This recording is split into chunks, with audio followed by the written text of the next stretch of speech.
Hello everybody, welcome back to Dark Souls 3. I am the Orca Theory. We are continuing with our exploration of the catacombs of Karthus.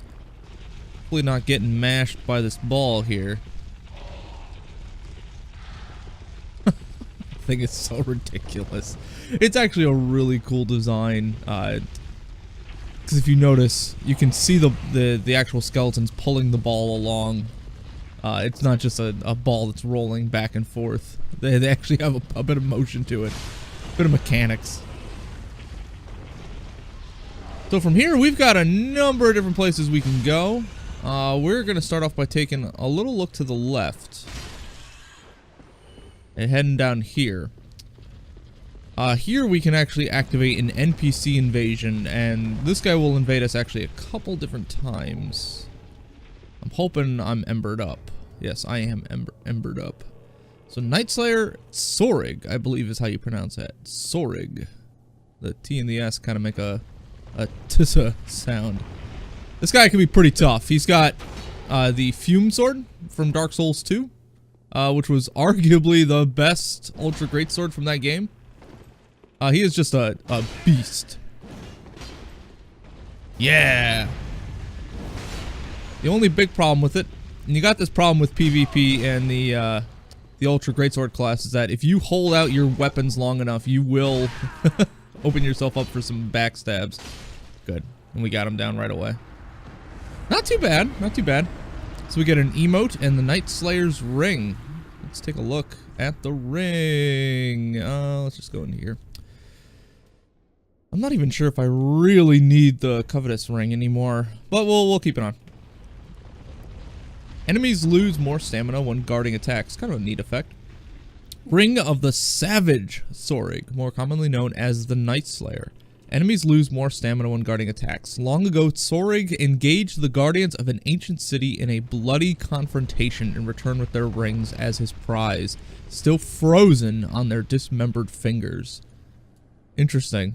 Wonder where he went. Talked a little bit about Karthus being analogous to Dark Souls 2. Kind of makes me think that, you know, because he has the Fume Sword and they talk about the frozen fingers, could be just metaphor there, but might also be talking about Eliam Lois, the frozen city.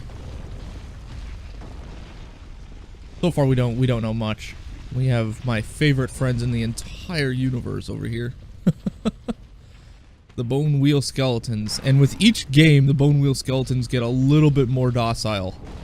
In this game especially, they are by far the easiest to contend with. Doesn't make them super easy, but they are by far easier in this incarnation than they have been in a long time. Oh, jeez. God, I remember coming across these guys in Dark Souls 1. I think the first time I actually bumped into them was in the Painted World. You also have those slime ball dudes hanging around, so you just gotta watch out for them. Because I didn't go through the catacombs right away. I waited to go through the catacombs, and somehow I ended up in the Painted World through some convoluted method. I got there first. We got a whole bunch of nothing going on. Try to trigger him. Now, actually, what we can do, I wonder... That actually does a fair amount of damage. I don't think I've upgraded my... What it does do is it bunches them up. So we can just do that. We got the Karthus Blood Ring. Oh, let's take care of you. Not too worried about having fire bombs in this zone. The Karthus Blood Ring. Let's take a look at it. I am missing a Karthus Blood Ring. Boosts rolling invincibility at the cost of defense. Ring worn by warriors of the Sand Kingdom Karthus. The sword technique of Karthus allows for fluid movement with a curved sword. Masters of the technique are said to dazzle their opponents by moving as weightlessly as a grain of sand. They live for their high... Okay, so it's the same one as the other ring, which I did not pick up when I was running through the game again. Ultimately, it's just not worth it for a ring that I'm not going to be using and picking up. So the footage is there. I believe it's episode, at this point, I think 23. So 22 or 23 in that range if you want to see the other ring. So that brings us down that way. Now we want to get upstairs. Being ever careful. He comes hard and he comes furious. There's actually two different paths up here, but we want to take out this guy first. Shit. Yeah, this is what I was hoping to avoid. Shit.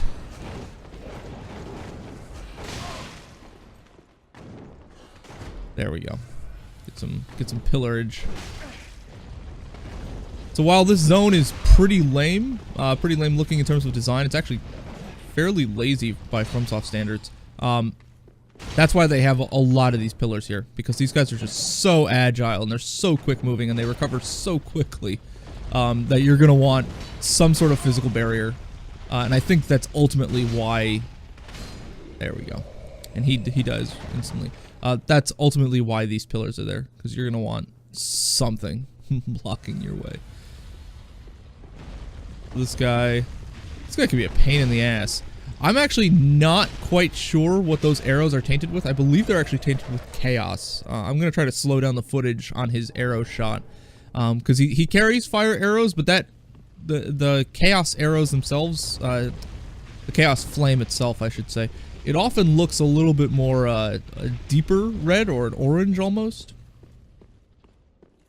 So, and that, I believe that's where we came earlier, yeah, because that's the opposite platform where we then crossed over, descended down, and came back around to the bonfire that way. So just kind of giving you some perspective of where we've come. We're actually going to head back downstairs because this ball... Actually, I never killed this guy. Where did he go? Did he run away? Because I ran away. Where the hell did he go? Oh, that's funny.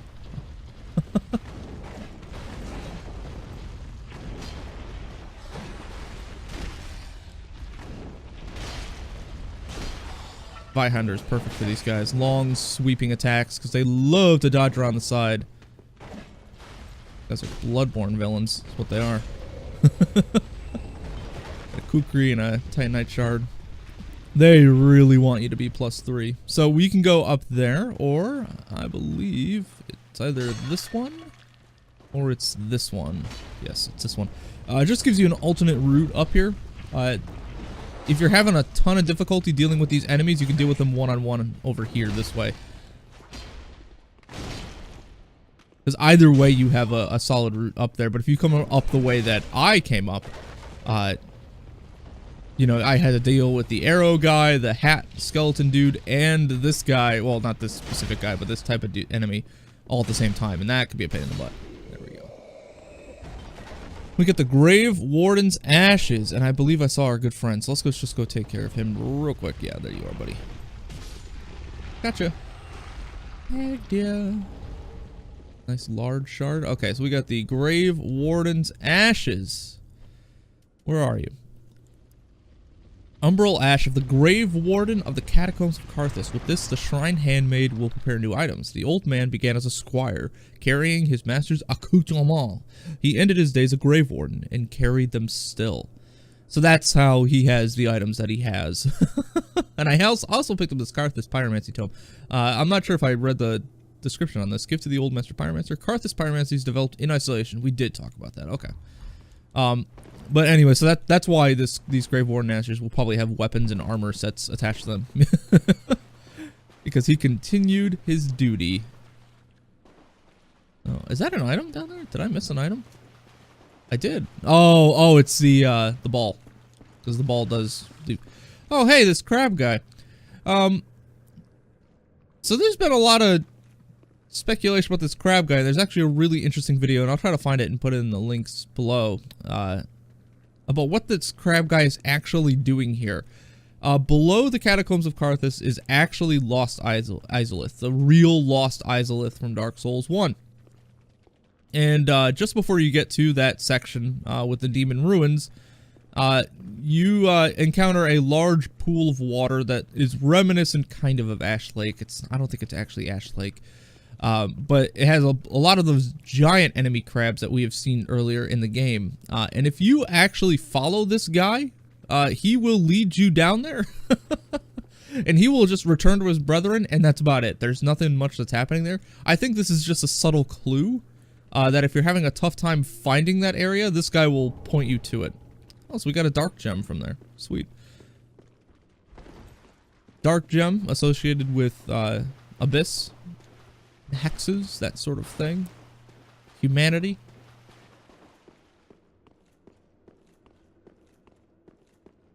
This section can get kind of hectic. See how much I can skip of it. A fire gem. Another clue of the area. There's Izalith below. This guy could be extremely dangerous. This guy does have a little bit more HP than his other brethren. Got him. Not bad. Karthus Rouge. I'm not sure if... Did I read the description of Karthus Rouge? Why don't we? Adds lacerating effect to right-hand weapon associated with the warriors of Karthus, whose blades take on the scarlet hues of both this sanguine substance and the spatters of their victim's blood. So it adds bleeding, which can be a handy effect. Yellow bug pellet. Don't think I ever read that. Medicinal pellet made from crushed insects. The yellow type temporarily boosts lightning damage absorption. The Grave Wardens of Karthus use these to repel a great sandworm. The worms tumbled into the catacombs and proceeded to dominate its new home in the smoldering lake. So, a bit of another clue there. There's a whole bunch of clues. If you're savvy enough and you can find them, there's a whole bunch of clues. You can actually descend down there, and the way you descend down there is by collapsing this bridge. So why don't we go do that? We've got a couple of different things we need to do. Black bug pellet.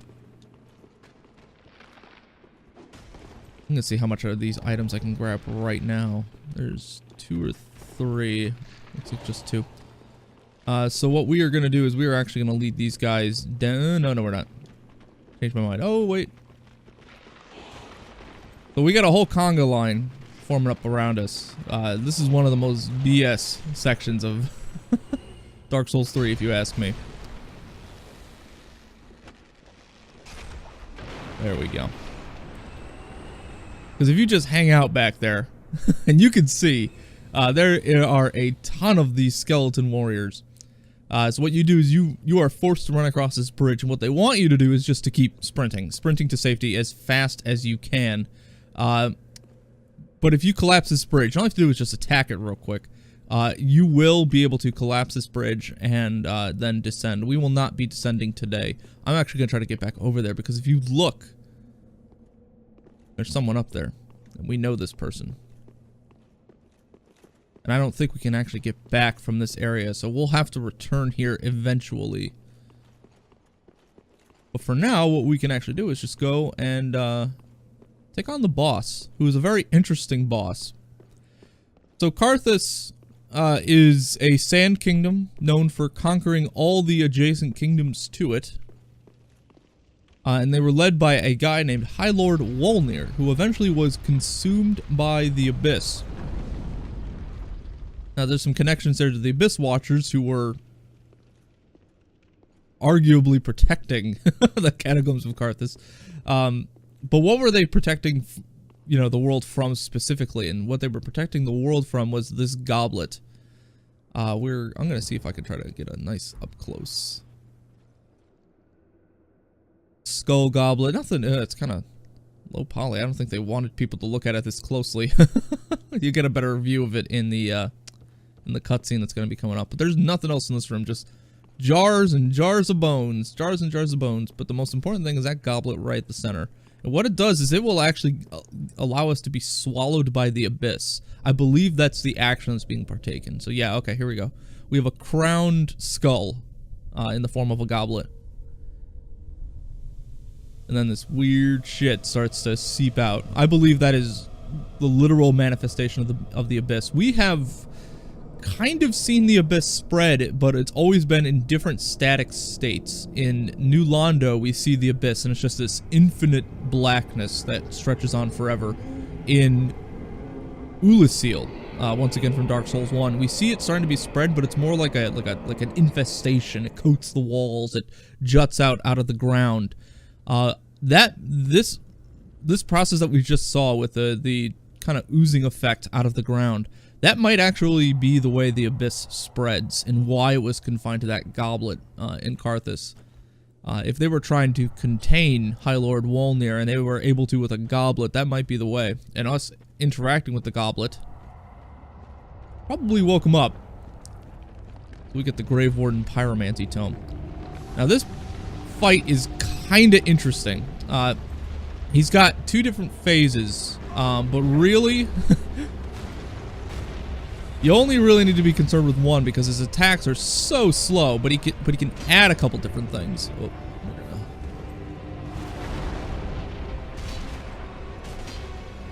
and like any good video game boss, what you want to do is you want to try to aim for the bright glowing weak spots.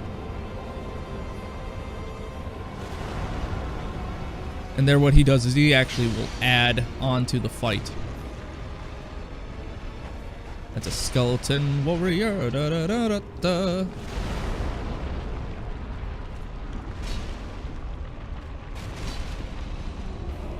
Whoop. This fight isn't really all that difficult, but it gets hectic. So what you want to do is just be patient. His attacks are super slow. But these guys will become a problem for you if you allow them to. That's the other big danger here, is that Abyss effect.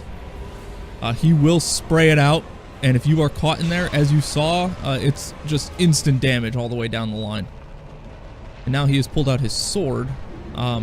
Usually happens about the 75% mark that he brings out his holy sword, I suppose it's called.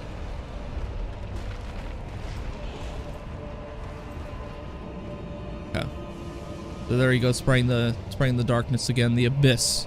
I'm going to assume that this is very literally the Abyss that he's spewing out here. Here he is climbing up. Oh.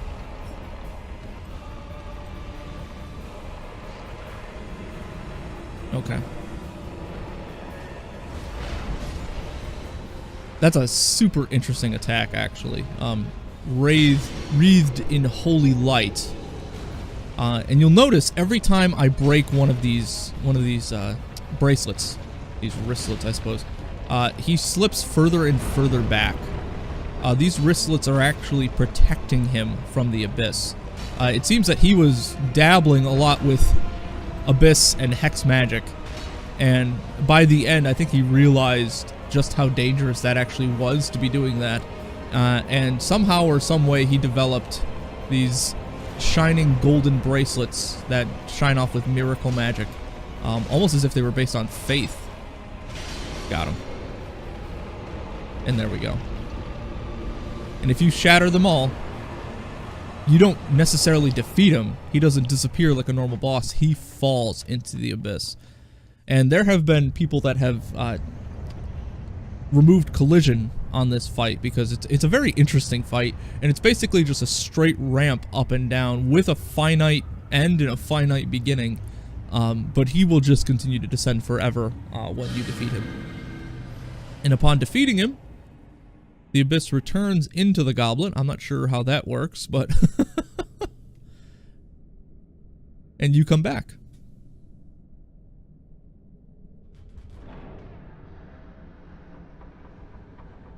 There's some credence to the notion that the Abyss is tied to people and places, because the Abyss can spread on its own. We kind of know that.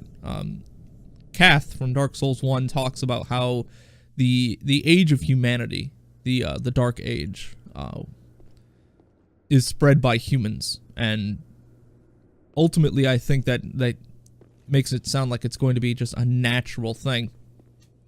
But from what we've seen of the Abyss, it can only be spread by actual people themselves, as opposed to just something that infests and completely erodes everything around it. And you can see you could no longer interact with the goblet. In Dark Souls 1, the Abyss in New Londo was dominated by the 4 kings. In Ulasil, it was dominated by Manus. Even in Dark Souls 2, the various incarnations of the Abyss were by the daughters of Manus, the kind of shards of Manus there. Let's take a look at High Lord Wolnir. And you can see his soul is not weird, not weirdly colored. Some of these are, in fact, weirdly colored, but this one is just a normal soul. Looks like a little bit more glowing, I suppose. Lord Wolnir of Karthus sentenced countless souls to gruesome deaths, keen to outlive them all. So that's probably why he was dabbling with the Abyss. We assume, anyways. We are going to be returning to Firelink Shrine. The Abyss is a pivotal part of Dark Souls lore. It is really what defines a lot of Dark Souls 1 and Dark Souls 2, is not only the arrival of the Abyss and the real ramifications of it actually being here, but the fear of the spread of the Abyss. That's why Gwyn goes off and lights himself on fire in Dark Souls 1. It's because he fears humanity. He fears the Abyss.